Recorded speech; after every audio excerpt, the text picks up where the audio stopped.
Get over here. Do you want in the middle? You can have middle. You can have middle. Come here. Oh, okay. Oh, you got it? You got it? Well, we're going to see if Ted will behave himself. Okay. All right. Is everybody good? Everybody comfortable? Ted. All right. So this is the first actual episode of Sam Reads. We're reading The Secret Garden. Ted is going to be here as my lovely assistant. Roxy also had to be in here. They all wanted to be in the giant cuddle pile on the giant beanbag. So I apologize in advance for anything that may happen.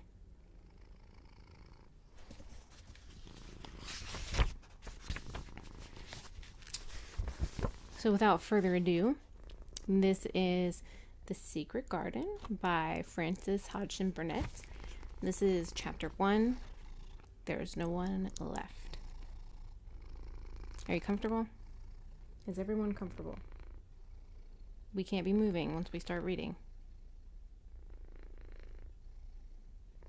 All right, I think we're good. So here we go.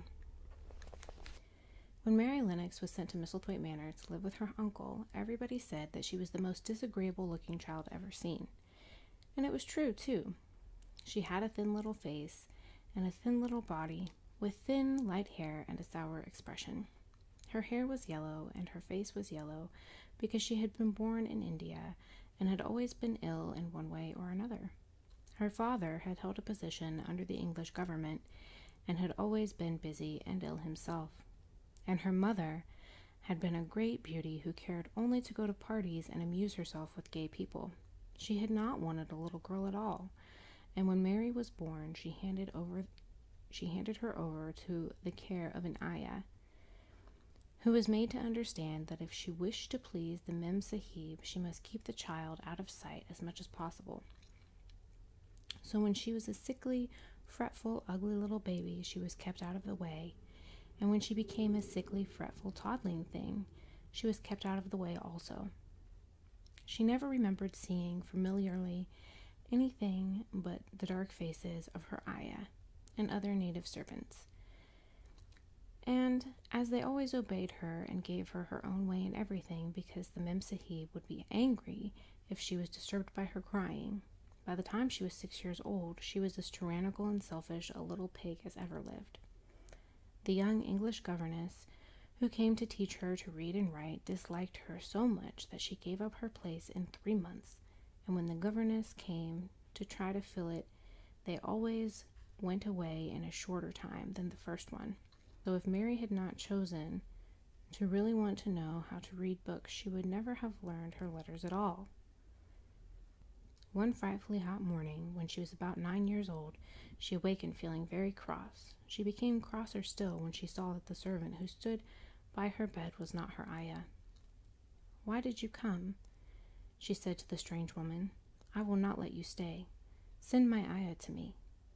The woman looked frightened, but she only stammered that the ayah could not come, and when Mary threw herself into a passion and beat and kicked her, she looked only more frightened and repeated that it was not possible for the ayah to come to Missy Sahib. There was something mysterious in the air that morning.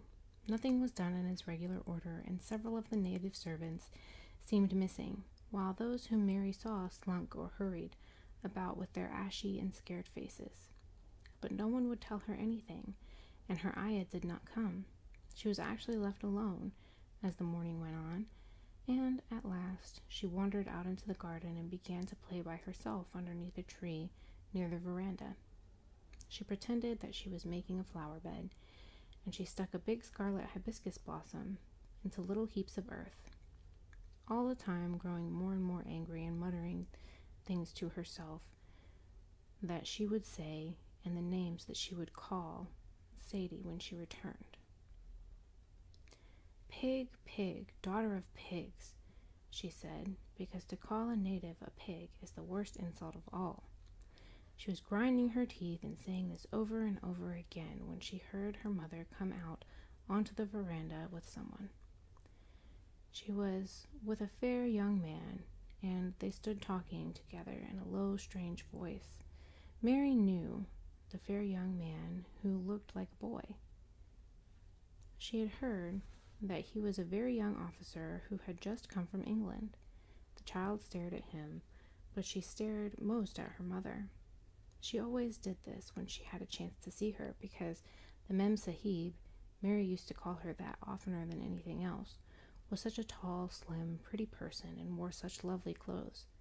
Her hair was like curly silk. She had a delicate little nose which seemed to be disdaining things. She had large, laughing eyes. All of her clothes were thin and floating, and Mary said that they were full of lace. They looked fuller of lace than ever this morning, but her eyes were not laughing at all. They were large and scared and lifted imploringly to the fair boy officer's face.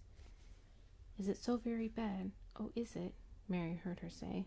"Awfully," the young man answered in his trembling voice. "Awfully, Mrs. Lennox. You ought to have gone to the hills 2 weeks ago."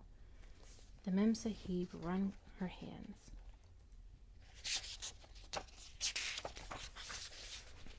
"Oh, I know I ought," she cried. "I only stayed to go to that silly dinner party. What a fool I was." At that very moment, such a loud sound of wailing broke out from the servants' quarters that she clutched the young man's arms, and Mary stood shivering from head to foot. The wailing grew wilder and wilder. "What is it? What is it?" Mrs. Lennox gasped. "Someone has died," answered the boy officer. "You did not say it had broken out among your servants." "I did not know," the Mem Sahib cried. "Come with me, come with me," and she turned and ran into the house. After that, appalling things happened, and the mysteriousness of the morning was explained to Mary. The cholera had broken out in its most fatal form, and the people were dying like flies. The ayah had been taken ill in the night, and it was because that she had died that the servants had wailed in the huts. Before the next day, 3 other servants were dead, and others had run away in terror. There was panic on every side, and dying people in the bungalows. During the confusion and bewilderment of the second day, Mary hid herself in the nursery and was forgotten by everyone. Nobody thought of her. Nobody wanted her. And strange things happened, of which she knew nothing. Mary alternately cried and slept through the hours. She only knew that people were ill, and that she heard mysterious and frightening sounds. Once she crept into the dining room and found it empty, though a partly finished meal was on the table, and the chairs and the plates looked as if they had been hastily pushed back when the diners rose suddenly for some reason. The child ate some fruit and biscuits, and being thirsty, she drank a glass of wine, which stood nearly filled. It was sweet, and she did not know how strong it was. Very soon it made her intensely drowsy, and she went back to her nursery and shut herself in again, frightened by cries that she heard in the huts and the hurrying sound of feet. The wine made her so sleepy that she could scarcely keep her eyes open, and she lay down on her bed and knew nothing more for a long time. Many things happened during the hours in which she slept so heavily, but she was not disturbed by the wails and the sounds of things being carried in and out of the bungalow. When she awakened, she lay and stared at the wall. The house was perfectly still. She had never known it to be so silent before. She heard neither voices nor footsteps, and wondered if anyone had got well of the cholera, and all the trouble was over. She wondered also who would take care of her now that her ayah was dead. There would be a new ayah, and perhaps she knew some new stories. Mary had been rather tired of the same old ones. She did not cry because her nurse had died. She was not an affectionate child, and had never cared much for anyone.